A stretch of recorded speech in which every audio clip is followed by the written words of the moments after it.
இதுக்கு ஒரு எண்டே இல்லையான்னு சொல்லி கேள்வி கேட்கிற மாதிரி தான் இப்ப தாக்குதலுக்கு அப்புறமா ஹார்முஸ் ஜலசந்திய மறுபடியும் ஈரான் மூடி இருக்காங்க. உலக நாடுகள் அதிர்ச்சி ஆயிருக்காங்க.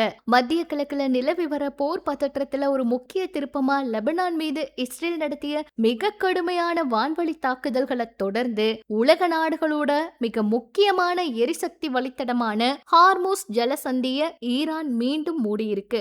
அமெரிக்கா ஈரானுக்கு இடையே போர் நிறுத்த ஒப்பந்தம் எட்டப்பட்டு 24 மணி நேரத்துக்குள்ளேயே இந்த அதிரடி நடவடிக்கை எடுக்கப்பட்டு இருக்கிறது சர்வதேச அளவுல பெரிய பரபரப்பை ஏற்படுத்தி இருக்கு. அமெரிக்க அதிபர் டொனால்ட் ட்ரம்ப் விதித்த காலக்கெடுவுக்கு சில நிமிடங்களுக்கு முன்னாடி ஈரானுக்கும் அமெரிக்காவுக்கும் இடையே 2 வார கால தற்காலிக போர் நிறுத்த ஒப்பந்தம் கையெழுத்தாச்சு. ஆனா இந்த ஒப்பந்தம் ஏற்பட்ட அடுத்த சில மணி நேரங்கள்லயே இஸ்ரேல் சரமாரியா தாக்குதலை நடத்தினாங்க.